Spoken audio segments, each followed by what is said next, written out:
എല്ലാവർക്കും നമസ്കാരം. ഇസ്ലാം മതത്തെക്കുറിച്ച് നമ്മൾ ഒരുപാട് കേട്ടിട്ടുണ്ടാവും. പക്ഷേ എന്തൊക്കെയാണ് അതിൻ്റെ അടിസ്ഥാനപരമായ ആശയങ്ങൾ?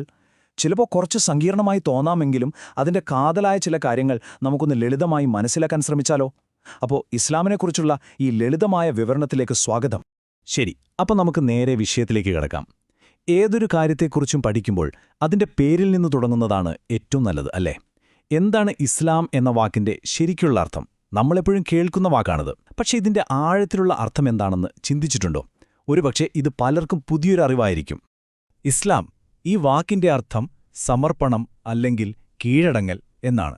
അപ്പോൾ ആർക്കാണ് ഈ സമർപ്പണം?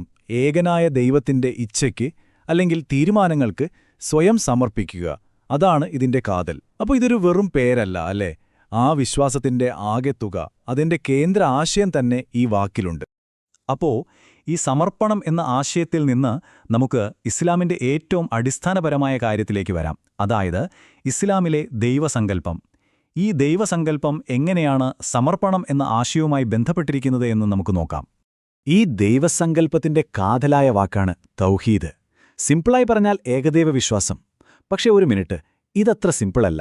വെറുതെ ഒരു ദൈവമുണ്ട് എന്ന് വിശ്വസിക്കുന്നതിനപ്പുറം ആ ദൈവം ഒന്നേയുള്ളൂ, ആ ദൈവത്തിന് തുല്യനായ മറ്റൊന്നുമില്ല, ആ ദൈവത്തെ വിഭജിക്കാൻ കഴിയില്ല എന്നൊക്കെയുള്ള ഉറച്ച വിശ്വാസമാണ് തൗഹീദ്. ഒരു കാര്യം നന്നായി മനസ്സിലാക്കാൻ അതിൻ്റെ വിപരീതം എന്താണെന്നറിഞ്ഞാൽ മതി, അല്ലേ? ഇവിടെ അതാണ് നമ്മൾ കാണുന്നത്. ഒരു വശത്ത് തൗഹീദ്, അതായത് ദൈവത്തിൻ്റെ ഏകത്വം. മറുവശത്ത് ശിർക്ക്. എന്താണ് ശിർക്ക്? ദൈവത്തിന് പങ്കാളികളുണ്ടെന്നോ തുല്യരുണ്ടെന്നോ കരുതുന്നത്.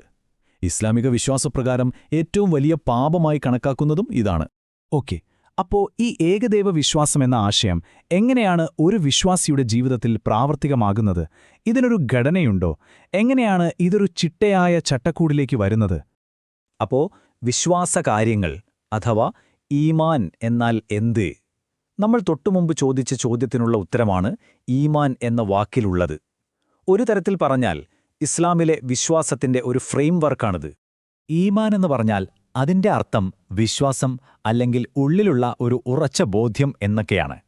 ഇത് വെറുമൊരു ഒറ്റക്കാര്യമല്ല കേട്ടോ. ഇസ്ലാമിൻ്റെ അടിസ്ഥാനപരമായ പല വിശ്വാസങ്ങളും ഇതിൻ്റെ ഭാഗമായി വരും.